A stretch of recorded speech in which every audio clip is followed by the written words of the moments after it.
اقولك على بديل للعصير اللي بتشربه ساعة الفطار هيخليك تشبع وتخس وفي الاخر طعمه حلو. كروماكس كات دوت عبارة عن الياف بتساعدك ان انت تشبع قوي، تنفش في بطنك، تخليك مش حاسس ان انت جعان زي الاول.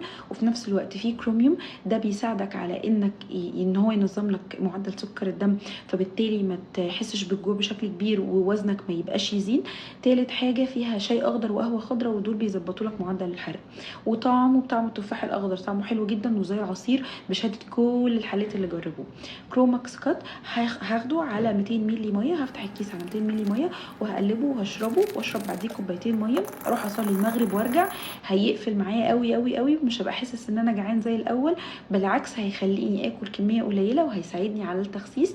ولو عايز اخده كمان قبل السحور فهو مسموح لحد 3 مرات في اليوم، فممكن اخده قبل الفطار والسحور لو انا من الناس اللي بتجوع جدا في رمضان او عايز اخس واطلع